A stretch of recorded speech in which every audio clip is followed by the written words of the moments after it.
So ESPN and others reported today that the Department of Defense, amidst an ongoing effort to purge government mentions of diversity, equity, inclusion, removed the website honoring Jackie Robinson's military service. It has since been restored, and their spokesperson, the Pentagon press secretary, said this: we do not view or highlight people such as Robinson through the prism of immutable characteristics such as race, amongst other things. So, look, Jackie Robinson was known for many things, but above all, first and foremost, it was his ongoing courage in the face of racial discrimination. In fact, in addition to crossing the color barrier in baseball, he served in a segregated unit in the Army and in one instance refused to move to the back of the bus, was arrested and acquitted. That matters. That history cannot be erased, it cannot be undone, and it must be recognized to fully understand and celebrate his legacy. Thanks, Mina. We have more sports reporters trying to put their face and name in politics because of a little mistake that they made with something with Jackie Robinson, when everyone knows Jackie Robinson was an amazing baseball player and led a huge step in the right direction for Major League Baseball, being the first black baseball player to play, I believe, and he was also amazingly talented. And we're going to see some more sports reporters dive in on this and go in defense of DEI. Why is Mina Kimes, this Asian lady on ESPN who talks about professional American football, jumping to the defense of DEI right away? Because she's probably a DEI hire herself.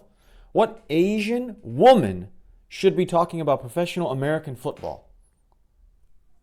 Especially to the depth she tries to do it. Only on ESPN, baby.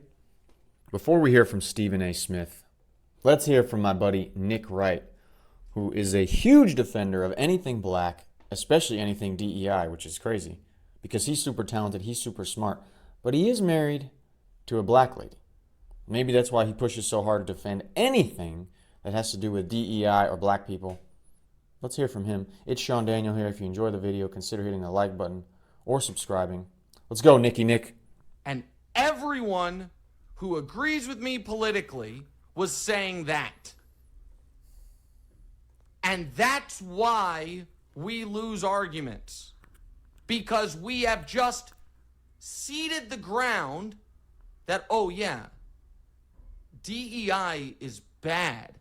Diversity, equity, and inclusion. What that means is people who didn't deserve a job got one. And don't you dare call Jackie Robinson DEI, because he wasn't. He deserved it. But what people don't see is that's how the bad actors win, is by reframing definitions. Because a DEI hire is not someone who did not deserve the job who got it. That's just what they have claimed it is. And now folks are like, you can't call Jackie Robinson DEI hire, it's insulting. Guys, in Major League Baseball, Jackie Robinson was the definition of a DEI hire, and that's why we need it. Yes, he actually said that. To make a decision on who to hire based on the percentage of race, percentage of people with certain races you have in your company, that's DEI, and that's a good thing. That's what caused Jackie Robinson to get a shot. Not because he was one of the best baseball players of all time, and especially in that generation. No, that's not why. What? We need DEI. This is the level of these people. Try to make some super deep, twisted, educated argument like they learned in their top liberal school they went to about why DEI is necessary. Instead of, you should just have people be hired or get opportunities based on their skill level. And to compare that time to now is just ridiculous. Was he awesome? Yes. Was he deserving? Yes. Was he blocked because of his race? Yes. And he's going to try to argue that there's all these blockages and problems in place for black people and colored people nowadays. No, sir. You have never obviously been to a country that doesn't have freedom, so you don't even recognize the level of freedom we have in the U.S. I, on the other hand, have been to like almost 30 countries, and you see what lack of opportunity really means. In America, we have tons of it. Come on, Stephen. I don't think it was an honest mistake at all. Wasn't a mistake that they took down Jackie Robinson's thing. They did it on purpose because they do not like black people. Come on, Steve. A matter of fact, I think that there's a few things, not many, not all, but there's a few things this present administration is not being honest about, and we have to call it like we see it. You know, there's this effort, this concerted effort to eradicate DEI, as we all know. And one of the things is you've seen me, Molly, talking about politics. This subject intertwines politics and sports. So if we want to go there, let's go there. You know, they want to eradicate DEI programs and what have you. And what I've said to folks, particularly on the side of the GOP, is very, very simple. It's not so much that you want to eradicate DEI, diversity, equity, and inclusion programs. I'll let somebody else argue on behalf of that. What I like to focus on is how dare you try to ignore the reason for its existence in the first place. Similar to civil rights legislation in 1964, similar to things like affirmative action, similar to things like the Rooney Rule in the National Football League, etc. How dare you try to get away with highlighting why it needed to exist in the first place? It was because of the iniquities of folks in the United States of America, primarily the white power structure that exists. It is a fact. It is known throughout history that it is a fact. They want to gloss over and erase the need for those things to take place to begin with. We were talking about the National Football League feeling compelled to insert a rule that mandated minorities actually get interviewed for jobs. Again, not now, years ago. Trying to talk about affirmative action. That was from years ago when there was real issues institutionally. Now they're going to still argue that, oh, there's so many problems. People can't get hired. People can't get opportunities. The NFL had the Rooney Rule. Why? Because we trust and are used to the NFL doing things for the sake of people? No, we're used to them bowing down and bending the knee to what the liberal agenda is. They still have end racism in their end zones, in the touchdown area. Why? Because of the George Floyd thing that happened. We also trust professional organizations, professional sports organizations like the NBA to only do things in order to stand up for what is right. While at the same time, kneeling for the national anthem and wearing shirts in support of George Floyd and Black Lives Matter when they were wreaking havoc on communities and businesses. Yeah. The only reason these organizations do things is for the right thing. Because they weren't getting interviewed for jobs. And so now you see a movement clearly provoked by a lot of folks on the side of the GOP. And clearly this administration has bought into it hook, line, and sinker, where a concerted effort is being made to scrub history. We saw Governor DeSantis in Florida allude to this during his campaign, where he literally tried to bring up there were good components about slavery.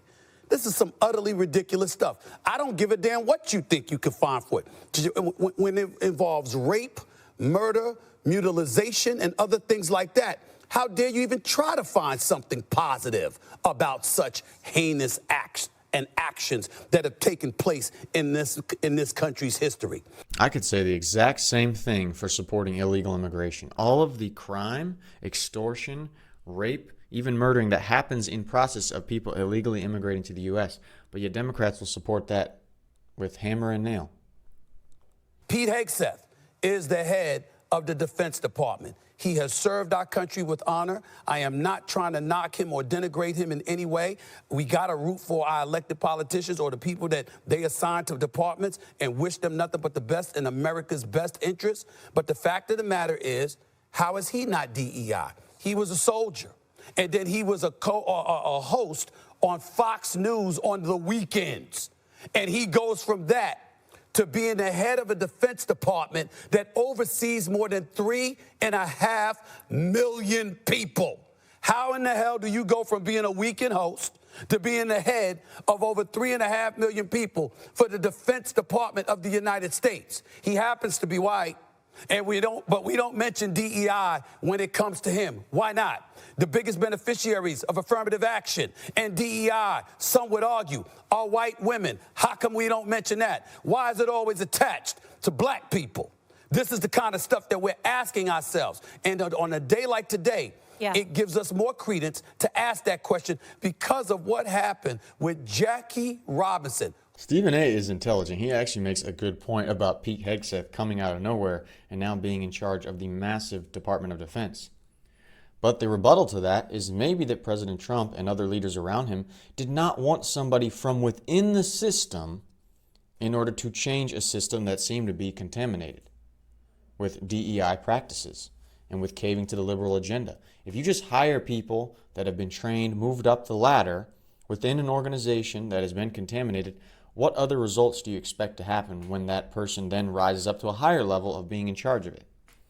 Maybe that was part of the reasoning. Also, certain things he said he would do, like getting rid of DEI, making sure that the soldiers were more combat ready to win and not cater to numbers that we have. Maybe that's why he was put in charge. But Stephen A. still makes a very, very good point about, how the hell did Pete Hegseth come out of nowhere? Let me know what you guys think in the comments below. Should these sports people be jumping into the political discussion? I think it's good sometimes, but most of them, they just do what they should say for their bosses to be happy, which most of their bosses are leftists. Stephen A., on the other hand, sometimes says some edgy stuff, but he still bends the knee for what ESPN and Disney wants. In my opinion, it's itsSeanDaniel here. If you enjoyed the video, consider hitting the like or subscribe button or watching another one right here, and I'll see you in the next one.